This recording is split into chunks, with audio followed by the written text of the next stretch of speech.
La enseñanza de hoy la he titulado, y cuando mi esposo me preguntó el título, me hizo cara como de eso, está como muy sofisticado, pero pues la verdad no tanto.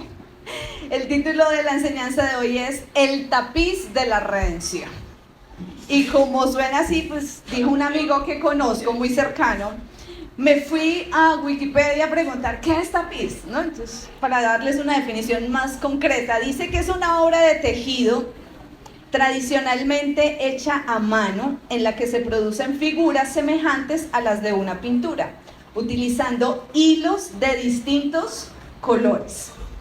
Yo no aprendí a tejer, yo no hice nada de eso de crochet, macramé o a duras penas y coso los botones que se caen de la camisa de mi esposo a veces, pero he visto las mujeres que sí tejen. Y los tapices, o el tapiz es un tapete, o a veces son decorativos. Si tú los miras por detrás, el tapiz no se ve como con mucha forma. Y cuando lo están tejiendo, menos, ¿cierto? Eso se ve como enredado, eso se ve como el macramé, yo que hace nudos y nudos, y uno diría, pero unos nudos ahí sin sentido. Pero al final la obra es preciosa. Uno mira y dice, ¡oh, wow! Esto quedó muy lindo. El título de hoy es El tapiz de la redención. En este lado de la historia, ustedes y yo conocemos el tapiz completo. Jesús, ¿cierto? Entonces, el Génesis nos muestra el pecado, el hombre quedó lejos de Dios, pero luego viene Jesús y nos salva. Y nosotros vemos la historia completa y vemos, no es tan lindo el Señor, pero hay una historia. Y hay unos hilos que se entretejieron para este tapiz y hoy vamos a ir a estudiar. Quiero que hagan el ejercicio junto conmigo. Vamos a suponer que el mensaje es una serie, ¿listo? Es una miniserie y tiene 4 episodios. Entonces usted necesita estar muy atento en cada episodio porque si no el último no lo entendemos, ¿cierto? O sea, como cuando uno llega y nuestra serie, ¿no? Y los adultos, la vida de adulto, uno se sienta a ver una serie, se duerme los dos primeros episodios y en el último es como, ¿qué? Y empieza uno a preguntar, ¿qué? ¿Y por qué usted está ahí? ¿Y qué pasó? Y uno es como, no, mi esposo, despiértate la vez y luego hablamos y comentamos. Pero eso no va a pasar esta mañana, ¿listo? Esta serie vamos a estar todos muy despiertos. Les voy a pedir un favor, estar pendiente del lado para que no se duerma. Si usted que se está durmiendo le dice, ojo porque ahorita no entiende la historia. Vamos a ubicarnos en un libro de la Biblia que nos habla de la redención. El Evangelio según Ruth. ¿Listo? Entonces, por favor, ubíquese en su Biblia en Ruth. Hay un libro en la Biblia que se llama Ruth. ¿Listo? Es del Antiguo Testamento. Ruth, mientras usted llega a Ruth, yo le voy a dar unos datos importantes para poder entender. ¿Listo? Datos importantes. El primero es que el tiempo en el que se va a dar esta historia, o el que vamos a contar, es un tiempo en el que los jueces, era el tiempo de los jueces, y fue uno de los periodos más caóticos de la historia de Israel. El último versículo del libro de Jueces dice que no había rey en Israel y que cada quien hacía lo que le parecía. O sea, ¿usted se imagina una nación en la que cada quien hace lo que quiere? Bueno, no es tan lejos de imaginar, ¿cierto? Pero vamos a hacer un gran esfuerzo por imaginar. Eso era caótico, nada parecido con la realidad, pero bueno, era algo muy caótico. Era un tiempo de apostasía en el que Israel se desvió completamente de su fidelidad a Dios y se entregó por entero a la adoración de otros dioses. Eso es lo que nos dice la Biblia en Ruth. El primer versículo nos introduce ahí. Un segundo dato importante es que este libro aparece entre Jueces y Primera de Samuel. Jueces es donde nos muestran que Israel hacía lo que quería, que se levantaban jueces, pero se volvían a Dios y luego otra vez el pueblo, no, ya no queremos, y se rebelaban y hacían lo que querían y Dios entonces los castigaba y luego ellos se arrepentían y Dios volvía y les ponía juez y así se lo pasaban. Pero Primera de Samuel empieza a contarnos la historia de lo que iba a ser un rey, que Israel tuviera un rey. Pero antes de que llegara ese momento de cambiar la historia de Israel, nos encontramos a Ruth. Ruth está aquí para mostrarnos que en esos momentos tan sombríos de la historia de Israel que se describen en Jueces, Dios continuaba moviendo los hilos de la providencia para llevar a cabo sus propósitos redentores. Ruth es fundamental para la historia de la redención. Y es espectacular los detalles que nos vamos a encontrar aquí. Tercer dato importante de Ruth. Vamos a hablar de una nación que se llama los moabitas o Moab. Resulta que esa era una nación pagana. Israel era el pueblo de Dios, pero Moab eran paganos, los enemigos de Dios. Y Dios les había prohibido a los de Israel entrar en esa casa, en Moab, dice que hasta la 10ª generación. ¿Y saben por qué? Porque cuando Israel salió cautivo de la cautividad de Egipto y se fue en el desierto, llegaron a las tierras de Moab pidiendo comida y bebida porque pues recuerdan que iban como forasteros, y Moab les negó el pan y el agua, no le dio ayuda a Israel. Entonces Dios les dice, ok, como sacudas en el polvito y por ahí nunca vuelvan, porque en esa tierra les negaron la comida. Es como si usted llegara con sus hijos con hambre a un lugar y pidiera y no le dieran. Usted dice, ahí nunca vuelvo, ¿cierto? Nunca más pido ayuda. ¿Por qué? Está dolido. Dios le dijo a Israel, no vuelvan a Moab. Cuarto dato importante. Las mujeres en esta época dependían de los hombres de la familia. En esa época, ¿no? Solo en esa época. El ser viuda era quedar expuesta a una condición de mendicidad y pobreza. O sea, que se muriera el esposo o los hijos varones de una familia, para las mujeres representaba la perdición. Era decir, ahora me toca vivir de pedir por ahí la caridad. Exacto, o sea que era una condición complicada. Quinto y último dato, aquí son como 3 datos en uno. Primero, que Dios se encargó de hacer una ley al principio de la humanidad. Cuando le dio a Moisés las leyes, se creó una ley para proteger a los pobres, y creo que de esto hablamos la última vez que enseñé acerca del día del descanso, y era que cuando ellos sembraban las cosechas y recogían, no debían coger todo, sino que las orillas, lo que era el borde, pues tenían que dejarlo para que los extranjeros, los pobres y las viudas comieran. Entonces, usted tiene todo este campo, recoja todo aquí, pero deje los bordes, no coja el fruto de esos lados para que los extranjeros, los pobres y las viudas se alimenten. También era una ley que dejaran caer las espigas, como que si voy aquí con mi manojo y se me cae, no es como, ay, venga, lo recojo porque se me cayó. No, es déjelo ahí para que el que está en necesidad tenga alimento. Era una ley. Había otra ley, me encantan esos detalles de la Biblia. Cuando uno los ve es como, ay, parecen insignificantes, pero tienen mucho sentido en lo que hoy vamos a estudiar. Había otra ley que decía que cuando un esposo israelita moría y no había tenido hijos, entonces la viuda debía casarse con su hermano o su pariente más cercano. Y al casarse con el pariente más cercano y él le diera hijos, ese hijo iba a prolongar el apellido o la familia. Entonces el hijo no iba a ser del hermano que se estaba casando con la viuda, sino del difunto, ¿sí? Tenía todos los derechos como el difunto. Así que era un acto de amor muy grande que un familiar cercano dijera, listo, me caso con esta viuda para que el apellido no desaparezca. Parece extraño, esta ley se llamaba la ley del levirato, ¿listo?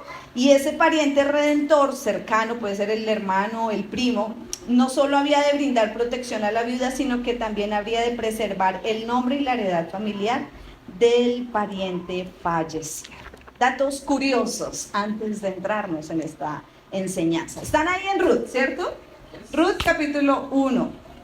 Un momentico que yo no estoy. Me puse a contarle los datos y no me ubiqué. Vamos a leer los primeros versículos, del 1 al 5. Entonces, episodio número 1 de la serie. Nombre, capítulo 1, la tragedia. Versículos 1 al 5 dice: En los días en que los jueces gobernaban Israel, un hambre severa azotó la tierra. Por eso, un hombre de Belén de Judá dejó su casa y se fue a vivir a la tierra de Moab. ¿Listo? Junto con su esposa y sus 2 hijos. El hombre se llamaba Elimelec y el nombre de su esposa era Noemí. Sus 2 hijos se llamaban Malón y Kelión y eran efrateos de Belén, en la tierra de Judá. Así que cuando llegaron a Moab, se establecieron allí. Tiempo después murió Elimelec y Noemí quedó sola con sus 2 hijos. Ellos se casaron con mujeres moabitas. Uno se casó con una mujer llamada Orfa y el otro con una mujer llamada Ruth. Pero unos 10 años después murieron tanto Malón como Kelión. Y entonces Noemí quedó sola sin sus 2 hijos y sin su esposo. Capítulo 1, 5 versículos, toda una tragedia. O sea, se fueron. Y aquí hay otros datos muy interesantes. El primero, ¿dónde vivían? En Belén. ¿Saben qué significa Belén? Significa casa de pan. Ellos vivían en la casa de pan, pero justo en el momento en el que estaban viviendo, ¿había qué? Hambre. ¿Por qué había hambre en la casa de pan? Posiblemente, eso no lo dice la Biblia, pero posiblemente era consecuencia de su desobediencia. Como estaban rebeldes contra Dios, Dios traía escasez de hambre para 2 cosas: para moverlos, es decir, salgan de aquí y los voy a llevar a otro lugar donde les voy a proveer, y otra para traerlos a Él. Es decir, están como muy lejos de mí, entonces era la forma en que Dios los hacía volver a Él. Vamos a suponer que esa era la razón por la que había hambre en Belén, que significaba la casa de pan. ¿Y se van para dónde? Para Moab. ¿Qué era Moab? La tierra de los enemigos, que les había negado ¿qué? El pan, la comida. Entonces Elimelech se va con su familia del lugar donde Dios dice esta es la casa de pan, al lugar a donde ¿qué? Le habían negado la comida. Eso parece ilógico, pero ¿qué pasa? Nuestras decisiones muchas veces, cuando no estamos viendo por el lente de las Escrituras, tienden a irse a la lógica y la razón humana, y buscamos alternativas o soluciones en nuestra manera de pensar. Y posiblemente tendremos consecuencias como las de esta familia. Elimelech, otro dato muy curioso, significaba Dios es rey, lo que da a entender que aún cuando él nace había una familia que todavía consideraba que Dios era el rey. Recuerden que el pueblo de Israel estaba diciendo todo el tiempo: aquí ya no existe Dios. Adoraban unos dioses un tiempo, otros, ¿verdad que Dios es el Dios verdadero? En la época en que este niño nace, que ya ahora es un señor, le pusieron Elimelech, que significa Dios es rey. Sus papás estaban diciendo, recordemos que Dios es el rey. Pero él se casa con una mujer que se llama Noemí.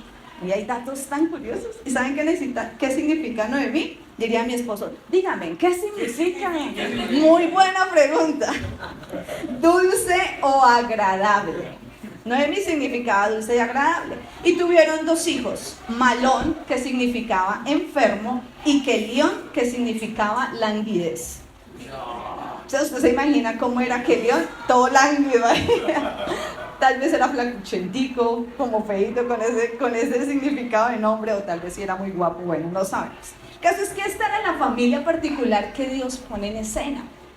Ellos se van a Moab y encontramos la tragedia. Primero muere él y queda Noemí con sus 2 muchachos. Y como es evidente, pues están establecidos en una tierra y es...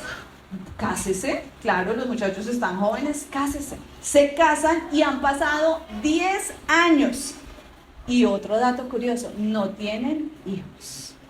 Eso es rarísimo en las familias de Israel, porque eso es casi que un patrón, que la noche que lo conoció concebió y entonces dieron al hijo. Era como que eran muy fructíferos, pero habían pasado 10 años y ninguna de las 2 había tenido hijos. Podemos entender que tal vez eran estériles, y era la razón por la que no podían tener hijos. Estamos ahí, episodio 1 o capítulo 1, la tragedia. Quedan viudas, entonces en resumen, nos quedan viudas, ahora necesitan un redentor, no tenían hijos y la familia estaba en riesgo de ser eliminada. Si vamos a la parte, bajando el capítulo 1 desde el versículo 16, Noemí está en esta tragedia y el versículo 6, dice que Noemí escucha que en Belén Jehová los ha visitado y ahora tienen comida. Ella escucha que ahora en Belén, la casa de pan, otra vez hay pan. Y dice, me tengo que devolver. ¿Por qué? Porque ella sabía que ella no iba a morir de hambre. Había una ley que la protegía y ella iba a ir a poder a coger comida de los campos y no iba a morir, mínimo de hambre, no iba a morir. Y decide devolverse y las muchachas dicen, vamos contigo. Querían a la suegra, sí, eran súper pegadas a la suegra.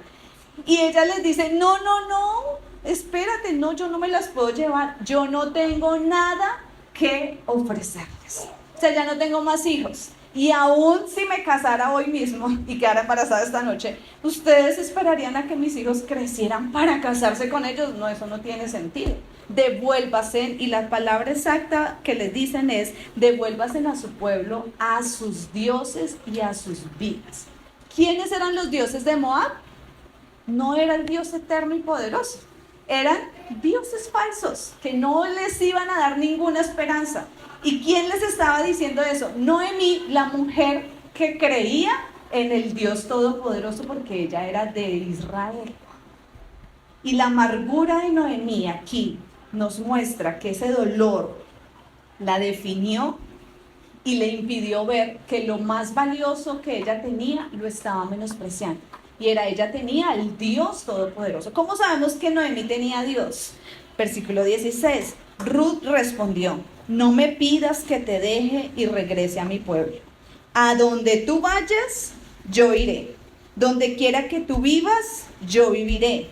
Tu pueblo será mi pueblo y tu Dios será mi Dios.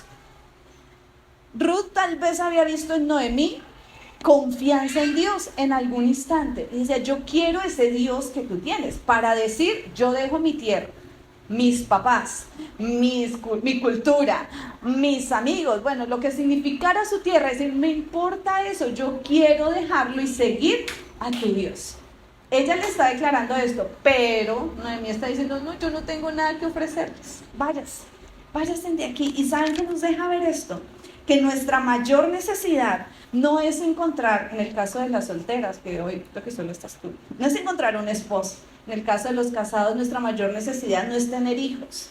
En el caso de los que tenemos negocios o emprendimientos, nuestra mayor necesidad no es ventas, no es que nos vaya bien. Nuestra mayor necesidad es tener a Dios como nuestro Dios.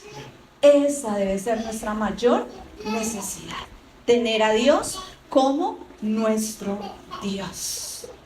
Y al final de este capítulo, para cerrar el episodio número 1, dice que Noemí regresó a Moab acompañada de su nuera Ruth, la joven moabita, y llegaron a Belén a fines de la primavera, al comienzo de la cosecha de la cebada.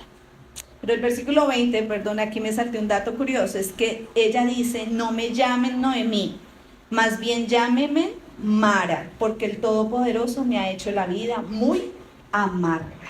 Noemí significaba dulzura. Y cuando llegó, se devolvió, las mujeres dijeron, ay, mire, ahí viene, pobrecita la señora que se le murió el esposo, se le murieron los hijos.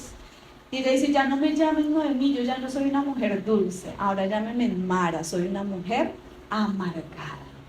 Y creo que las mujeres que estamos aquí, si hay un título que no nos gusta, o una etiqueta que se nos dé, es señora amargada, ¿cierto? En otros términos más colombianos, vieja amargada, ¿cierto? Suena como, no, o cantaletosa, o es como, no, esos son etiquetas que nadie quisiera tener, pero esta mujer tiene tanto dolor que dice, se pone un título grande aquí en la frente que dice, ahora soy una amargada, no me llamen dulzura, o sea, ya no quiero a nadie, ahora tengo dolor contra todo y no se me acerque. Listo, cerramos el episodio 1, vamos con el episodio 2, una historia de redención. Vamos al capítulo 2 de Ruth, y es que llegan a Belén, y al llegar a Belén, todos empiezan a hablar de ellos, y a conocer la historia, y a decir, se trajo a una moabita, es una extranjera, es un enemigo, es como nos trajeron el enemigo a la casa. Se trajo a una de sus nueras y viene esta señora con esta situación, pero Ruth tiene unas características especiales y es que ella dice, bueno, yo voy a ir a trabajar. Noemí a este punto de la historia era una mujer entrada en años, o sea, ya anciana. y Ruth era joven. Así que ella dice, la lógica es que yo salga a trabajar, tú quédate aquí, yo voy a ir a buscar comida. Y se va a buscar trabajo, a buscar los campos y esas cosas de la vida, diría uno, que no son tan de la vida. Llega justo a un campo donde le van a permitir coger todas las espigas que quiera. Si tiene sed, le van a dar de comer. Y justo era el terreno de un familiar cercano que podía redimirla o que podía rescatarlas a Noemí y a ella de la pobreza. Leamos lo que dice.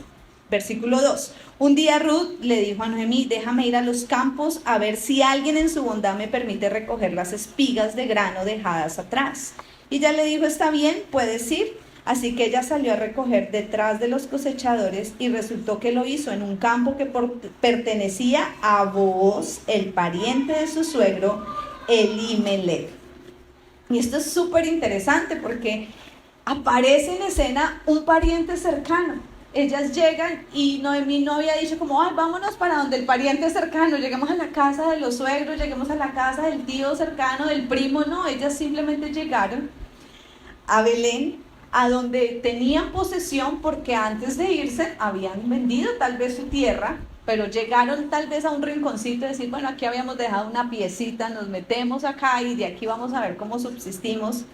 Pero Ruth llega justo al campo de Booz sin saber, ella sin saber quién era, llega al campo a espigar. Ella no sabía, pero Dios, quiero que usted imagine a Dios tejiendo el tapiz por detrás, que hablamos de la redención. Como bueno, llegó la época en que voy a unir y va a cambiar la historia, no solo de una familia, va a cambiar la historia de la humanidad. Va a empezar el plan de redención a través de estas familias que ni idea tienen de lo que viene. En medio de su dolor ni siquiera se están imaginando lo que va a pasar. Para hacerles corto la historia, usted tiene que llegar a su casa esta semana y leerse los 4 capítulos de Ruth. Son bien corticos y son muy interesantes. Pero ella todo el día trabaja en ese campo. Booz es generoso, es compasivo, es misericordioso con ella, la ve y dice como, ¿quién es esta muchacha? Así como cuando los hombres están aquí nos vieron a nosotros, ¿quién es ella? Dame el número, preséntamela, ¿ok? Booz la ve y pregunta, dice, ¿quién es esa joven que está ahí? Y los criados le responden, le dices, a ver, todos sabemos quién es, o sea, es la que vino con Noemí, es la señora que perdió a su esposo, o sea, es una viuda. La Biblia no dice él qué era, solo dice que era mayor, pero no dice si era viudo, separado, no dice su estado civil, solo que estaba disponible, es lo único que sabemos, estaba disponible para este momento.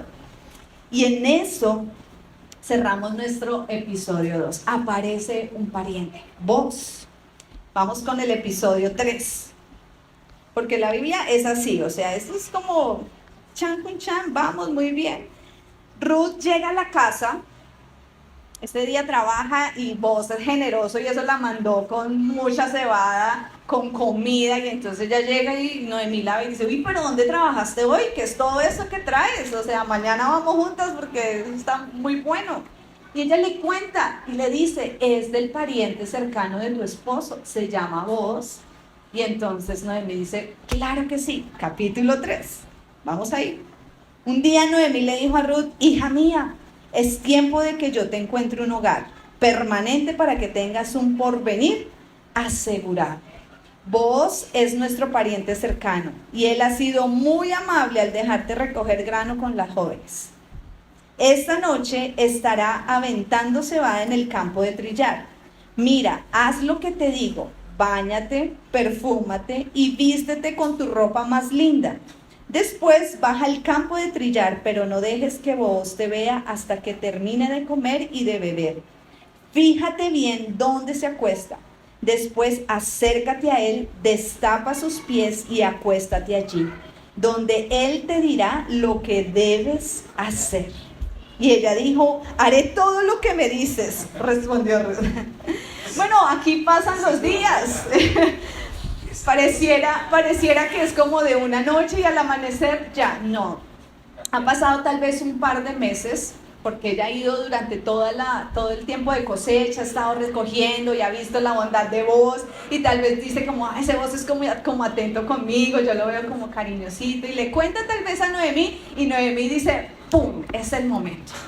Y entonces arma un plan de conquista y una propuesta matrimonial, porque esto no era solamente como, hágase la bonita para que la vea, no, esto era, él se tiene que casar contigo para sacarnos de esta situación de escasez, es decir, para redimirnos, para que nuestro apellido, el nombre de nuestra familia no muera, porque si no, no tenemos alternativa. Él es un pariente cercano. Así que aquí está esa propuesta matrimonial. Noemí le da un consejo a Ruth y ella no dice como, ¿cómo se te ocurre ese señor? No, ¿qué tal? No, ella dice, sí señora, haré todo lo que tú me digas. Llega, que ves que este capítulo es bien interesante porque dice que así fue. El versículo 6 dice, esa noche él bajó al campo donde se trilla y pasó todo lo que ya Noemí le había dicho. Dice, versículo 7, después de que Boaz terminó de comer y de beber y estuvo de buen ánimo, es decir, ya estaba con los traguitos en la cabeza, se acostó al otro extremo del montón de grano y se durmió. En un comentario bíblico dice que ellos se dormían en los montones de grano para cuidarlos. Era cuando usted saca la cosecha en las plazas a venderla, entonces era como, me quedo a dormir aquí para que nadie se me la lleve. Era su forma de, no era que dormían por ahí así en la calle, no, él era muy rico y tenía donde dormir, pero dada la fiesta que estaban viviendo, él se acostó en su propiedad, en sus costales, y ahí durmió. Y dice que Ruth se acercó sin hacer ruido. Imagínense, ¿no? Si usted está en plena serie viendo esto. Ruth se le acercó, le destapó los pies y se acostó. Alrededor de la medianoche, Boaz se despertó así como, ¡ay!, a estirarse, ¿no? Y pronto se dio vuelta y entonces se sorprendió al encontrar a una mujer acostada a sus pies. O sea, era como, ¡ay!, ¿qué hace ahí? ¿Quién es? ¿Qué es? Y le pregunta, versículo 9, ¿quién eres?, preguntó. Porque no era como la luz, no era como prenda la lámpara, no, era oscuro y no se podía ver nada. Y ella le grita, soy Ruth, su sierva. Contestó ella y dice, extienda sobre mí el borde de su manto, ya que usted es el redentor de mi familia. Lo que ella le pide es la ley para poderla, el extender el manto era extenderle gracia, es decir, puedes morir porque es como, ¿qué haces aquí? O sea, no puedes estar acá, o si estás es porque tienes una mala reputación como mujer. Las que hacían eso no eran mujeres honrosas, entonces era como, extiende tu manto, es dame gracia. Y él le dice las siguientes palabras, versículo 10, el Señor te bendiga, hija mía, exclamó Boaz. Muestras aún más lealtad familiar ahora que antes, pues no has ido tras algún hombre más joven, sea rico o pobre. Pues él le dice como, ay, tan bella tú. O sea, al principio, cuando leímos el capítulo 2, él dice, esta es la mujer de la que vino, o Noemí, es una mujer, una muchacha tan entregada, dejó su pueblo, tenía muy buenas referencias, pero ahora le dice, eres más, mucho más. Y eso suena muy romántico, pero aparece un pequeño problema. Y es lo que vemos acá, dice, aunque es cierto que yo soy uno de los redentores, hay un pariente más cercano. O sea, el plan de conquista, Houston, fallamos. Hay que abortar misión, hay un pariente más cercano. Entonces te imaginé la cara de Ruth como, ay, destapé los pies equivocados. Estos no eran. Ay, ¿qué vamos a hacer? Y uno diría, y uno es como cuando dice, ay, se enredó el nudo, suelte, ¿no? Suelte aquí el nudo, esto está como raro, metimos el color que no era, al voltearlo el tapiz se va a ver con un manchón, no, hagámosle para otro ladito, a ver cómo cuadramos. En nuestros ojos pareciera que sí, pero Dios tenía todo bajo control. Hay una hermosa promesa, el versículo 13 le dice, quédate aquí esta noche y por la mañana hablaré con él. Si está dispuesto a redimirte, muy bien, que se case contigo. Pero si no está dispuesto a hacerlo, tan cierto como que el Señor vive, yo mismo te redimiré. Ahora acuéstate aquí hasta la mañana ella le hizo caso. Ruth era muy obediente, ¿no? Dice 14, se acostó a los pies de Booz hasta la mañana, pero ella se levantó muy temprano, antes de que hubiera suficiente luz para que una persona pudiera reconocer a otra, pues Booz había dicho, nadie debe saber que estuvo una mujer aquí en el campo de trillar. Luego Booz le dijo, trae tu manto y extiéndelo, y le dio, y él midió 6 medidas de cebada sobre el manto y lo colocó sobre la espalda de ella, y después él regresó al pueblo.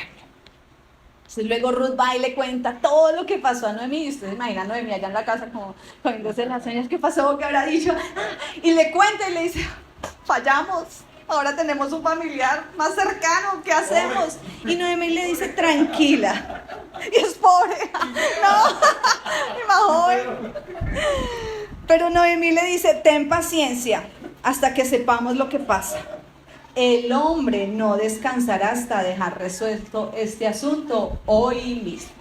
Vos era determinado. Dijo, bueno, vamos a resolver esto, yo lo voy a arreglar. Y yo lo voy a arreglar. Capítulo 4 de esta miniserie. Aquí es el desenlace, se acaba esta historia, amigos. Un amor redentor. Y si nosotros leemos los primeros versículos, esto parece una transacción fría y cruel, pero es muy reveladora. Por favor, leamos juntos el versículo del 1 al 6. Booz, al otro día, ¿no? Fue a la puerta de la ciudad y se sentó allí. En ese momento pasó por ese lugar el redentor de la familia de Booz. ¡Ay, qué casualidad! Justo él se sentó ese día y por ahí pasó el muchacho. Él iba por la calle. No, Dios estaba detrás de todo. Pasó el muchacho y él le dice, amigo, ven, siéntate aquí, quiero hablar contigo. Así que se sentaron juntos. Y enseguida Booz llamó a 10 líderes del pueblo y les pidió que se sentaran allí como testigos. O sea, Booz ya tenía todo el plan armado. Esto era la ley, eso era como, aquí se toman decisiones importantes, hay que tener mínimo 10 testigos. Entonces, los llamó y los sentó ahí. Y le dice Booz, le dijo al redentor de la familia, tú conoces a Noemí, la que volvió de Moab. ¿Sabes que está por vender el terreno que le pertenecía a Elimelech, nuestro pariente? Pensé que yo debía hablar contigo para que pudieras redimir la tierra si deseas hacerlo. Si quieres la tierra, entonces cómprala ahora en presencia de estos testigos. Pero si no quieres la tierra, házmelo saber ahora mismo, porque después de ti soy el pariente más cercano para redimirla. Es decir, el Señor ese día no iba comprando tierras, o sea, él iba por allá por los huevos para el desayuno y se le aparece un señor y dice, venga, siéntese aquí. Si sabe que hay una señora viuda de nuestro primo y tú eres el pariente redentor, es decir, el más cercano, cómprale las tierras para que su apellido no muera. Y entonces dice, bueno, este negocio está como bueno, Elimelech tenía como buenas tierras, yo iba solo por unos huevos y me están ofreciendo unas tierritas, bueno, pero tienes que decidir hoy, ya, aquí. Eso vos lo cogió así como, ¿cierto? Como la cogí ya o ya, esté ahí en el teléfono, ¿qué digo? ¿Que sí o que no? ¿Le acepto o no? Algo así estaba en la versión Reina Valera dice un fulano. Le dice porque no nos dice el nombre del pariente redentor. El hombre respondió, muy bien, yo la redimo. ¿Usted cree en el frío que le corrió a Booz cuando escuchó la determinación de este muchacho? ¡Oh! ¿Se la va a llevar? Entonces, él le dijo, por supuesto, muy bien, yo la redimo. Entonces le dijo Booz, por supuesto, al comprar tú la tierra de Noemí, estás obligado a casarte con Ruth. Es decir, esto viene con ñapa, ¿ok? No es solo el terreno, viene con la viuda moabita. Y de esta manera ella podrá tener hijos que lleven el nombre de su esposo y así conservar la tierra para su familia. Y entonces contestó el fulano, no puedo redimir la tierra, se cae el negocio. Respondió él, porque esto pondría en peligro mi propia herencia. Redime tú la tierra, yo no lo puedo hacer. Y es como que vos volví y respiro y digo, es mía, lo tengo. Aquí, esta transacción parecía fría, pero es reveladora. El muchacho aquel no estaba pensando en términos de sus obligaciones como miembro de la comunidad del pacto. Él no estaba mirando los intereses de su pueblo. ¿Qué pasaba? Que cuando repartieron las tierras, era como, bueno, la heredad aquí de Alejandro y Nata es allá la hacienda Las Marías. Entonces usted, ese es mi terreno. La de Edison y Cami es esta. Cada uno Dios le dio un pedacito de tierra y era para preservar su apellido. Entonces las hijas de Alejo, ellas se van a casar, sus hijos van a heredar y la tierra va a permanecer. Ellas van a trabajar por cuidar siempre esa tierra. Si alguno no tiene hijos y no tienen a quién heredarle, es como, bueno, el vecino más cercano dice, esas tierritas están como buenas, venga, yo las voy comprando y entonces me voy haciendo más grande y más grande. Dios dijo, no se va a adueñar uno de muchas tierras, sino cada familia va a tener lo suyo y lo va a defender. Por eso en la Biblia es tan importante las genealogías, las descendencias. Porque no era como, yo tengo hijos ahí para tener. No, es ustedes van a preservar la tierra, pero también la cultura, la costumbre del pueblo. Era como, este es el pueblo de Dios. Y este muchacho dijo, no, yo no quiero eso. O sea, yo quería era ¿qué? El negocio, las tierritas. Pero él no estaba pensando en redimir la familia. Voy a salvar el apellido de mi primo que murió. Él solo dijo, quiero la tierra. Y aquí entonces se muestra en comparación a él, a Booz, que dice, yo estoy dispuesto a redimirla. Y quiero que veamos lo que dice el versículo 7. Bueno, aquí hay datos curiosos que dejo que ustedes los lean en su casa, pero el versículo 8 dice, entonces el otro redentor de la familia se quitó las sandalias mientras le decía a Booz, compra tú la tierra. Y Booz les dijo a los ancianos y a la gente que estaba alrededor, es decir, a los testigos, ustedes son testigos de que hoy le compré a Noemí toda la propiedad de Elimelec, de Kelión y Malión, esos eran los hijos. Y además, junto con la tierra adquirí a Ruth, la viuda moabita de Malón, para que sea mi esposa. De este modo ella podrá tener un hijo para que el nombre de la familia de su difunto esposo continúe y herede aquí en su pueblo natal, la propiedad de su familia. Hoy todos ustedes son testigos. Con efectos especiales, ¿y qué tal, no? O sea, ni más programado que los hilos de la redención aquí también. Ahí tiene que sonar, en medio de una prédica tiene que sonar así. Booz hace una declaración y es, esto yo no lo hago por el beneficio que tenga, lo hago ¿por qué? Por la extensión de la familia. Y ¿saben qué vemos aquí? Un hombre de fe. Porque Booz dice, yo me voy a casar con ella y ella va a tener un hijo y ese hijo no va a ser de él. O sea, no era mi hijo para que me herede a mí. No, el hijo, cuando ellos tenían el hijo, quien lo criaba o quien se quedaba con el hijo, en este caso iba a ser Noemí, que era la que había perdido su hijo. Entonces, Ruth iba a tener un hijo y se le iba a dar a Noemí y Noemí iba a vivir con él, lo iba a criar. O sea, no era un hijo para Booz, era un hijo para Noemí. Y recuerdan que Ruth vivió 10 años y no había tenido hijos, o sea que era un hombre de fe porque dijo, ella me va a dar un hijo. ¿Cómo sabía Booz que iba a tener un hijo si la muchacha era estéril? Estaba viendo en fe, yo voy a tener hijos con ella. Tal vez se había hecho la pregunta, venga, esta muchacha vivió 10 años, ¿por qué? En esa época no hacían como los exámenes de hoy en día, ¿no? Antes de casarse ya verificó si la señorita puede tener hijos, ¿qué tal? Y no, la aceptaría así, sí o no, ¿cierto? Hoy en día pudiéramos medir cosas, en esa época no. Pero Booz aquí nos muestra que fue un hombre de fe.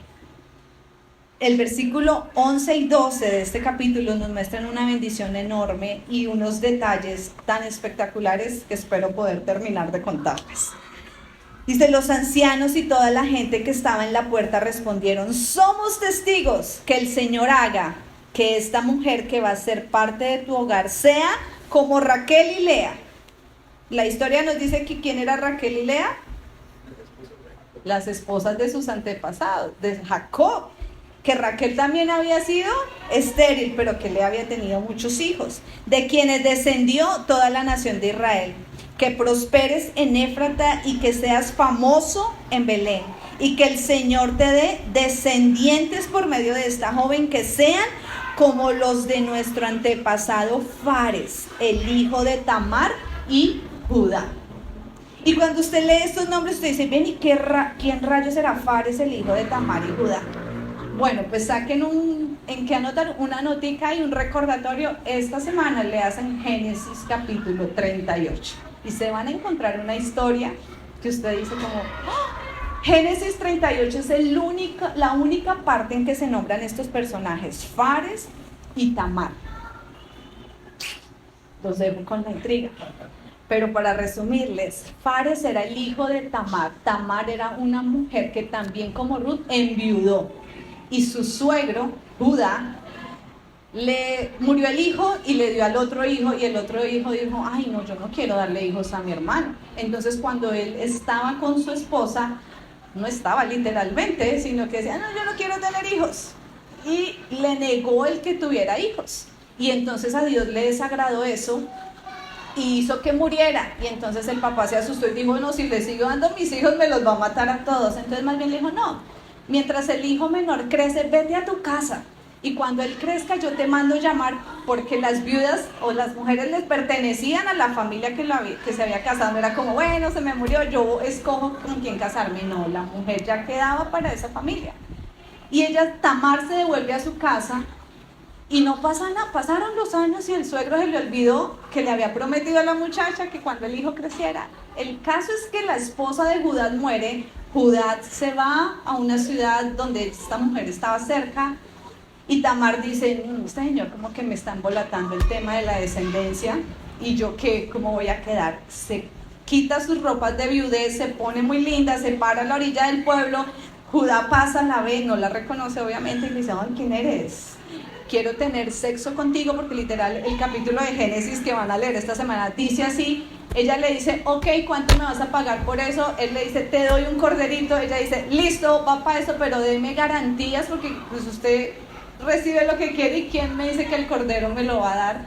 Entonces él le deja su sello y unos cordones de su ropa y dice, ok, esto es la garantía. Ella va, tiene relaciones con él, dice la Biblia que ese día queda embarazada. ¿De quién? De Fares, quien iba a ser familiar de Booz. O sea, esto es una cosa que uno lo lee y dice, ¿qué?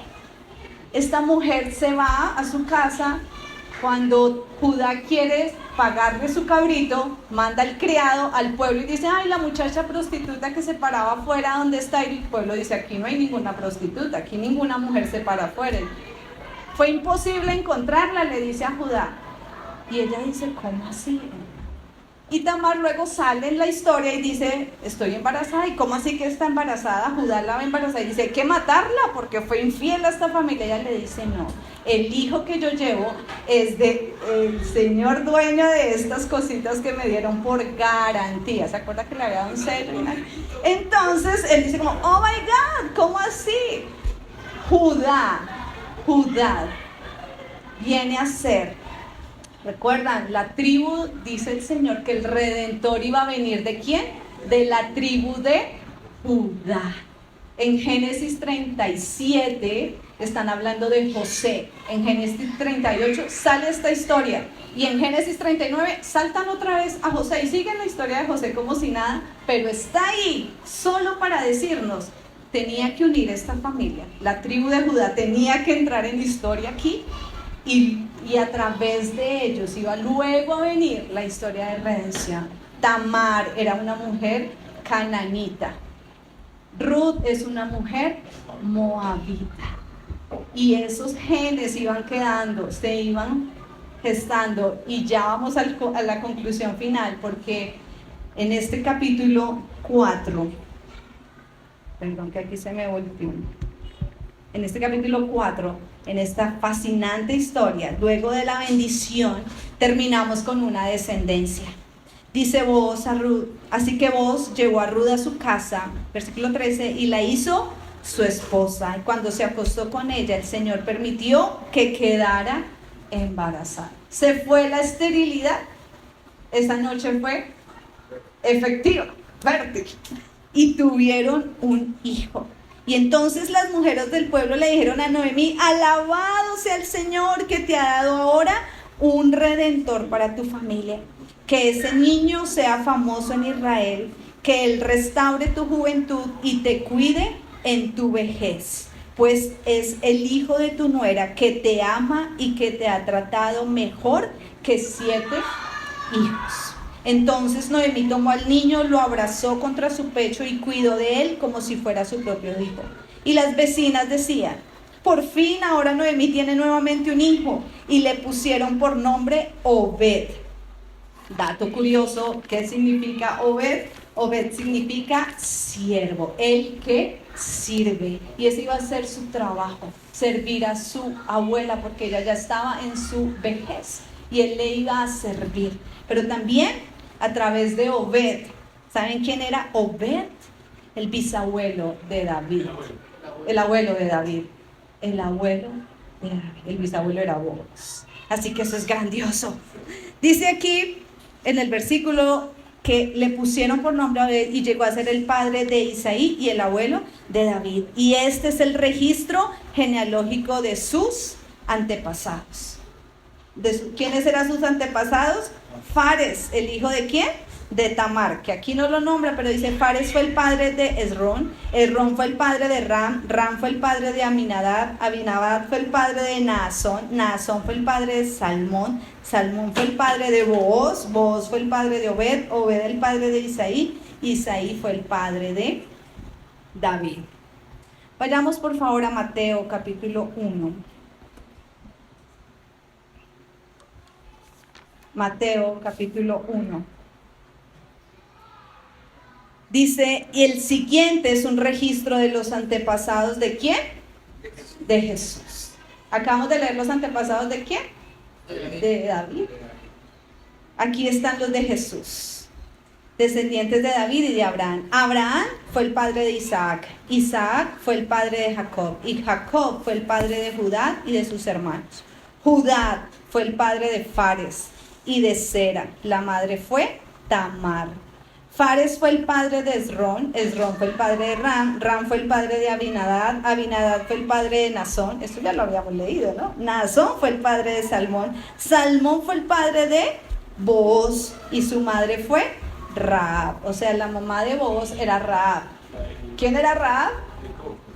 Una prostituta que había salvado a los israelitas en Jericó, o sea, otra mujer extranjera. Obed fue el padre de Isaí, y Obed era hijo ¿de quién? De Ruth. Isaí fue el padre del rey David, David fue el padre de Salomón, su madre fue Betsabé, la viuda de Urías. Salomón fue el padre de Roboam, Roboam fue el padre de Abías, Abías fue el padre de Asa, Asa fue el padre de Josafat, Josafat fue el padre de Joram, Joram fue el padre de Usías, Usías fue el padre de Jotam, Jotam fue el padre de Acaz, Acaz fue el padre de Ezequías, Ezequías fue el padre de Manasés, Manasés fue el padre de Amón, Amón fue el padre de Josías. Y si leemos, hay mucha descendencia. El versículo 14 dice: Jacob fue el padre de José, esposo de María, y María dio a luz a Jesús, quien es llamado el Mesías. Uno ve a Ruth y dice: ay, ese libro de la Biblia ahí como con una novela toda rara aparece. No. El Señor estaba tejiendo los hilos de redención, y en medio de una historia de dolor, una tragedia como la que le pasó a Noemí, el Señor cambió el rumbo de la historia para que Booz se casara con Ruth, Ruth tuviera un hijo que a través de él iba a ir corriendo la sangre de los israelitas, pero también sangre de extranjeros. Ya traía moabitas, cananitas, y eso era abrirle la puerta a nosotros para decir: no solo Israel, sino todo el que se acercara a Cristo podía tener salvación. Iba a venir un redentor. Nosotros podemos ver la historia así como: mi vida es aquí, se vive hoy y ya. No, nosotros hacemos parte de una historia global. La historia de Ruth no se trata de Ruth, la historia de Ruth se trata de salvación y redención. La historia de tu vida no es de tu vida, es la historia del reino estableciéndose en la tierra. Y un día diremos, mirando hacia adelante, como, ay, ¿por qué tuve que pasar esto? Yo no entiendo. Pero con el pasar de los días, tal vez los años, Ruth, Booz, Noemí, no vieron la descendencia que venía, no vieron, ay, David, el rey, ay, Salomón, ay, la sabiduría, Jesús. No, ellos no vivieron para eso. Noemí lloró amargamente perder a su esposo, a sus hijos, pero ni se imaginaba que un día eso lo que le sucedió iba a ser transformador para que el Salvador viniera. Nosotros estamos aquí, queridos hermanos, para hacer la historia de Dios completa en la tierra.